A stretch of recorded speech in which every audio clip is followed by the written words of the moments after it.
Richard Cottee, Managing Director of Central Petroleum. Rob Schulte, Area Operations Manager for Central Petroleum. David Littleland, Access Manager, Central Petroleum. Thank you very much. Yes, we have 20 minutes with an additional 10 minutes reserved for questions and answers from the panel. Thank you. Yes. Thank you very much for inviting me to make a submission. Obviously, during the course of your inquiry, you will be hearing a lot of scientific evidence, and there has been more scientific inquiries into fracking than there has been of any other aspect of the industry across the world. Suffice it to say that fracking first occurred in the industry in 1948 and has been about 60% of the world's natural gas comes from some degree of fracking reservoirs. Obviously, the present climate has somewhat changed since the success of particularly shale gas and CSG, which has elevated the profile of what is a normal operating process for the natural gas industry. Suffice it to say, there is very little evidence of any permanent damage done as a result of fracking other than on surface facilities, and they occur primarily through pond leakage and that sort of stuff.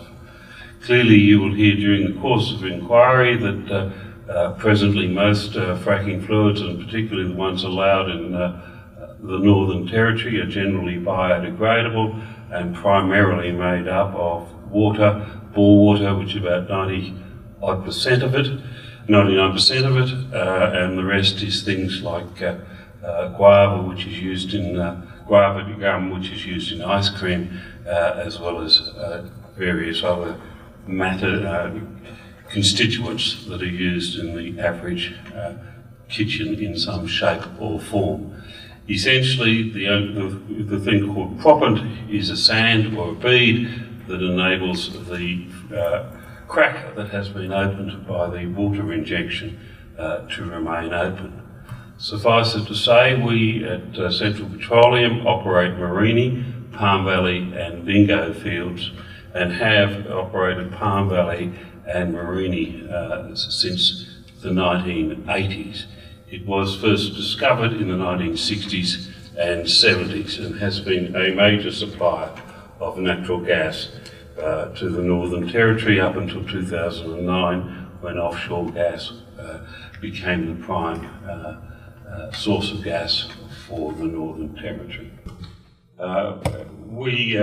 It's sometimes quite interesting to reflect how come something that used to be considered to be non-contentious is suddenly contentious, and it appears to me that there are three prime causes. The first is that natural gas has been tried to be portrayed as a competitor to renewable energies, and the second is whenever you are making a change to the socio-economic order in the areas in which you operate, one can always see some degree of resistance to that change as it first gets introduced. So obviously the introduction of a new industry by itself will cause some degree of social dislocation. The third, I believe, is because of the advent more recently of FIFO as a result of the resources boom and the lack of manpower, people power, I guess one should say, available for the resources sector within the local communities. If I may deal with the first of those three, which is the competition with renewable energies. Whilst there is some area by which natural gas has been considered to be a transition fuel because of its ability to provide peak electricity when the wind don't blow and the sun don't shine. At the end of the day, the prime use of natural gas in Australia is not for electricity generation. Taking the largest states, New South Wales statistics, 50% of natural gas is used in a manufacturing process. There's 300 manufacturers employing 300,000 people, for which electricity is no substitute to natural gas. It is either because of the high temperatures required, for example, infectious waste from hospitals, or the evenness of the temperature, for example, in glass manufacturing or brick making. So it's primarily matters by which you cannot substitute electricity for it. If New South Wales has 300,000 direct jobs employed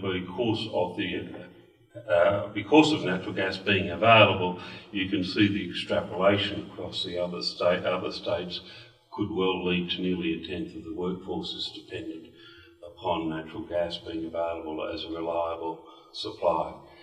Hence the ACCC inquiry and the Vertican reports to try and create greater flexibility in the natural gas supply. Taking the second one, I have been privileged enough to have been involved in the natural gas industry since 1982, not continuously, but I can state that I have created over 10,000 full-time equivalent jobs in my working life, a matter of which I'm quite proud. It did appear to me when I was a pioneer in CSG in Queensland, in QGC, that there was an enormous issue in upsetting the socio-economic order, particularly in the fact that we went into the highest unemployed region in Queensland at the time, and it was the equivalent of the Western Districts of Victoria, the Southern Highlands, that had created more premiers of Queensland than any other district. So it was always difficult when you moved it from the highest to the lowest, so that when the local farmers, etc., could no longer get the harvesters at cheap prices and was therefore competing for labour, was always going to create some degree of issues. We at QGC, however, went a large degree before it was taken over by BG in 2008, when I ceased to be relevant to QGC. We used to do such things as drama in the gas field.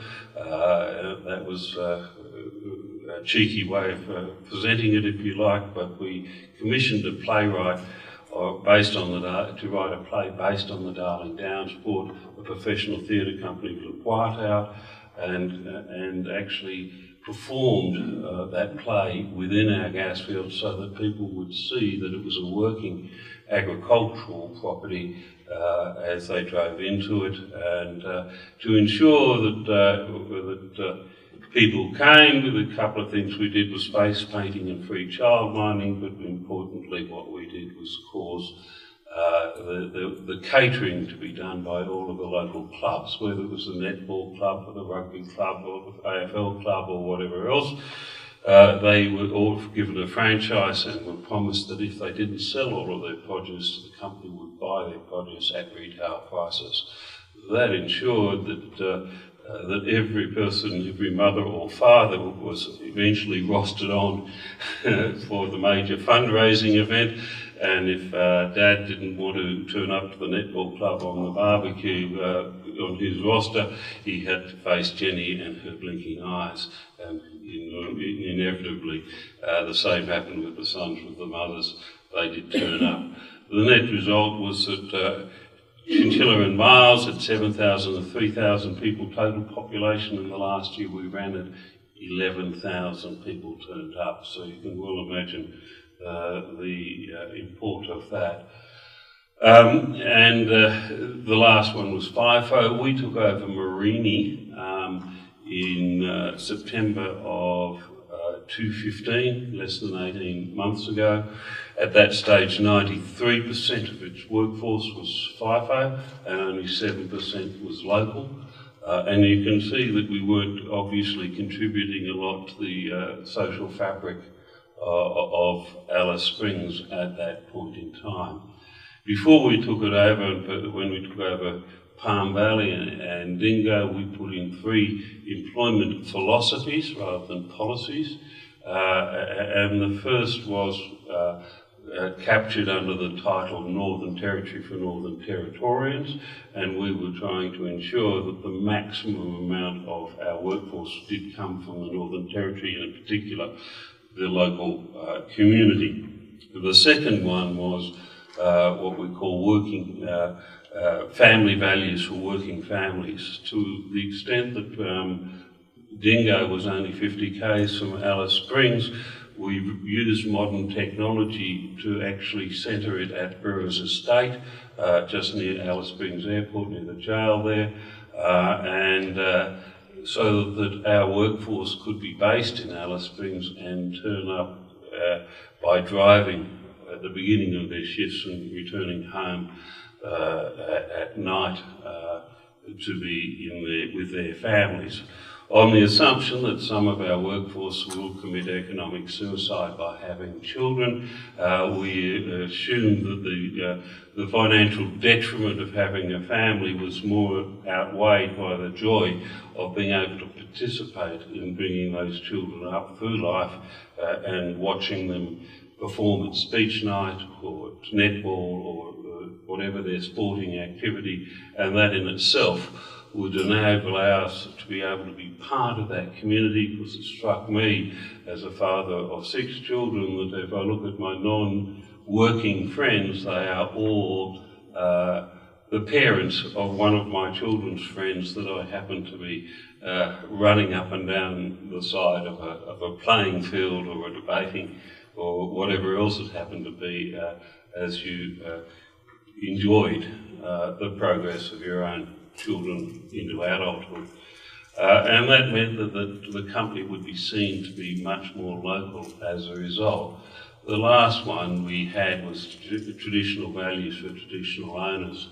The net result was within 12 months, literally a bit over 10 months, we transformed that to having a majority of our workforce from the local community. Half of that was traditional owners. As I speak today, roughly 1/3 of our workforce is local Indigenous, 1/3 is local non-Indigenous, and 1/3 are what you would classically call FIFO. It does appear to me there is a limit to which you can go totally local because of some of the specialised jobs that are required to be done, and that requires much more of a FIFO mentality as that where it is labour shortage. That has meant that we've had to go on a large training program today. Next to me on my left is Rolf. He has relocated with his wife to Alice Springs.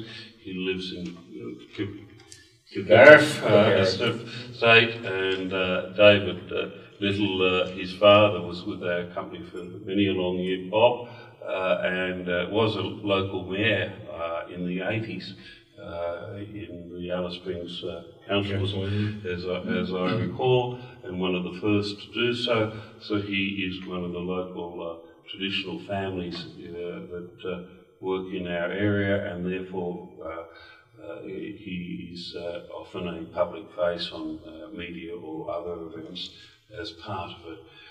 And it seemed appropriate to me that I should be represented here, with 1/3 being FIFO myself, 1/3 being local non-Indigenous, and 1/3 being local Indigenous, to represent a good cross-section of our workforce.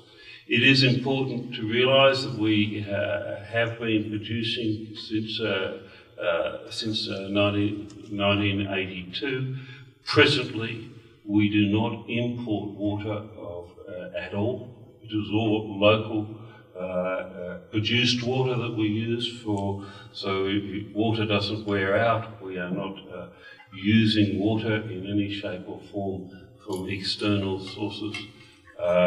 We are clearly, to the last fracked well I think we did there was in the 1990s or early 2000. We fully understand now the fractures of the rock, and so have not been having to consider to increase it. We have drilled over 60 wells. Presently only 35 are operating due to lack of demand, but we anticipate when the Northern Gas Pipeline is commissioned and operating and helps and supplies gas for the domestic market and helps provide the economic anarchy that is clearly going to be created by the lack of energy security and lack of gas, then we will bring on some of those wells that are presently not producing. But we still cannot envisage a situation that we would be using any water external to that which we have presently on site that have been produced. We are producing it at an horizon kilometres below the ground. It is well and truly beyond the economic ability to use that water for agricultural purposes. It's hard rock and it's deep, and therefore it would not be economic to use it for agricultural or other purposes. I think that in a large extent Australians need to realise that we are increasingly living in Sydney, Melbourne, possibly Brisbane and Perth, and we are a country the size of continental USA. There is a large degree of economic dislocation occurring in the regional areas. The traditional regional employers primarily agriculture and the resources sector. That provides the employment for those regions, and tourism is a late starter within that same parameters. Having grown up in a country town myself, the hardest part of it is what I would call the donutting of the local community. If you bring up children in a local community that's in remote Australia, it is a wonderful place to bring children up until the age of 14 or 15, but you realise that by the time of 18, no matter how good a parent you may be, your children will leave for employment reasons. Oils ain't oils, if I may just use that old saying. CSG produces a lot of water because dewatering is very much part of the process. If you take the water out, then the gas has got a pathway to escape. So clearly it has got a different water profile than one that doesn't require dewatering. Given that it is economic suicide for the frack to go outside the producing zone, you're trying to create the path of least resistance for the gas to escape, being the hole that you've created. The best water you can use is water that is chemically exactly the same as the zone from which you're producing. So there is an enormous preference to ensure that the water that you use for fracking actually comes from the producing zones if you can. And obviously there's some degree of evaporation that will occur, and there is an initial use, possibly, depending on the locale, initial use for about a swimming pool size amount of water per well being required, but once you are producing, then that water, 80% of it comes back to the surface with production. So it's not like each well needs a swimming pool size.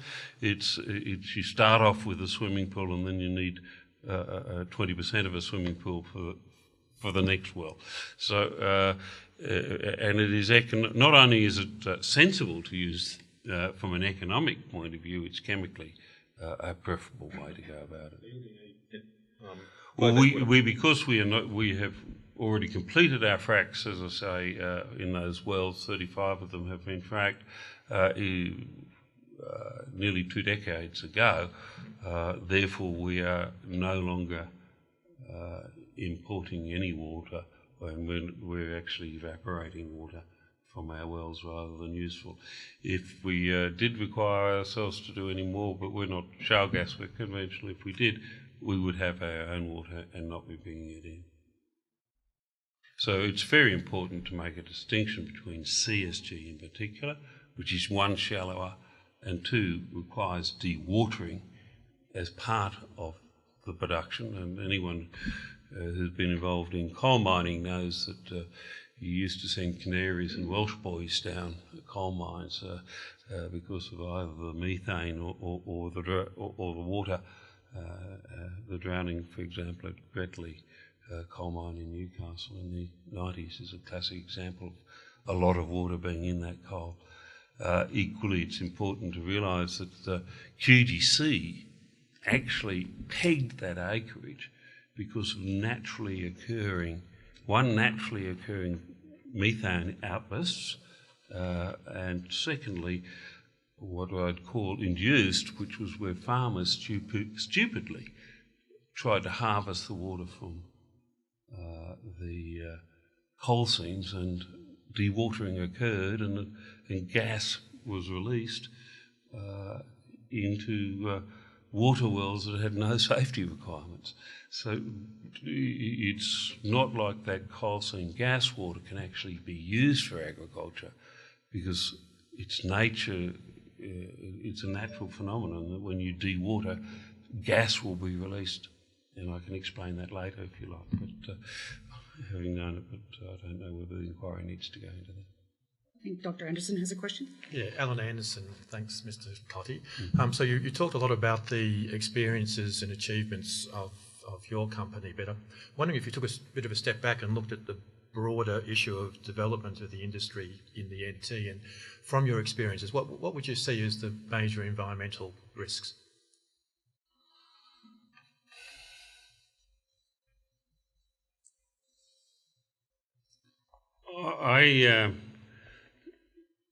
I would see the major risks is actually making sure that the well sites were properly fenced to prevent any degree of tampering with the equipment.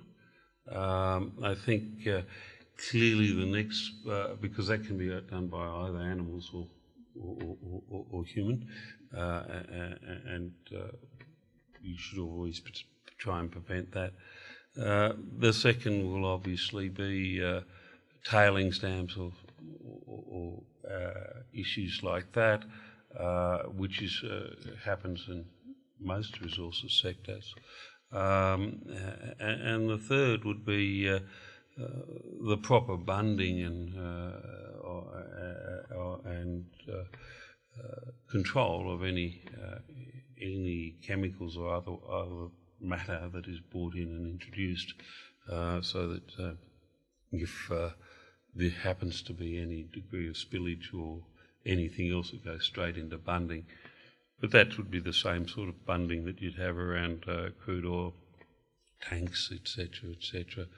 I think that provided you ensured that the chemicals in fracking were biodegradable, given the depth at which they operate, I can't see how they wouldn't be fully biodegraded by the time they migrated anyway, if they did.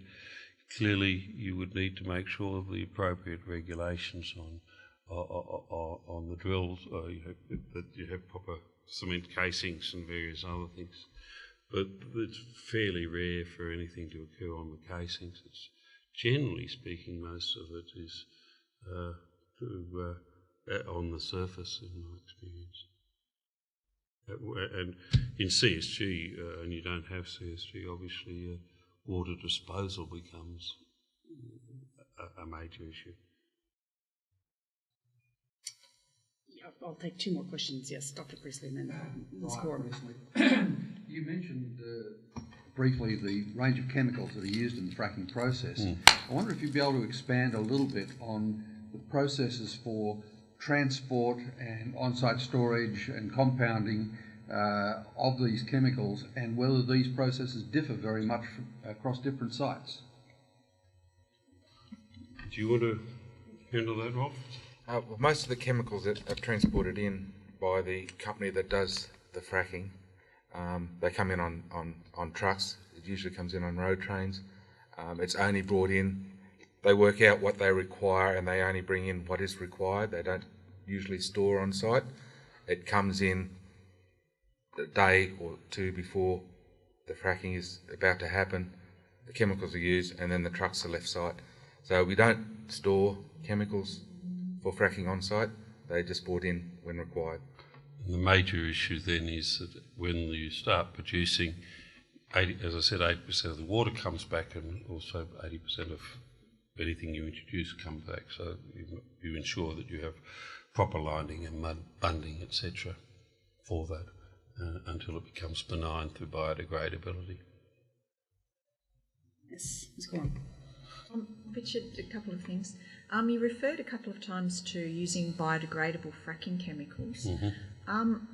That's one of the concerns, I guess, for many people, that the chemicals last in the environment. Would you be prepared to make the list of fracking chemicals that you use available to the committee? Oh, well, look, to the extent we're allowed to, a large problem here is because of it's a proprietary substance owned by someone else. My own view is that there should be some degree of registration, as there are with medicals, as to is the Schlumberger. They need to protect their patents, is what they argue, and so they don't want to tell you totally how and what component, like a Coca-Cola patent is.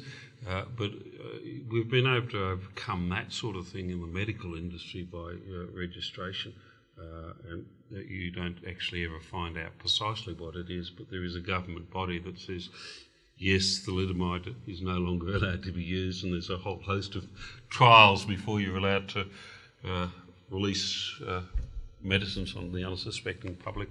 And I can't see any reason why we can't invent the same sort of regime without infringing on the intellectual property of the people who've created it. So it's not, we don't know precisely what it is. We do get representations and warranties as to biodegradability or various other things that can be made, but they're not going to give us, just because I drink Coke or used to, I'm too old now, it makes me too fat. It doesn't mean I ever knew what actually went in it. And so that's the prime issue, is how do you preserve intellectual property whilst ensuring the public that there's been a proper scrutiny as to its impact, and it's only registered chemicals or fracking fluids that can be used or something like that. Would make a lot of sense to me.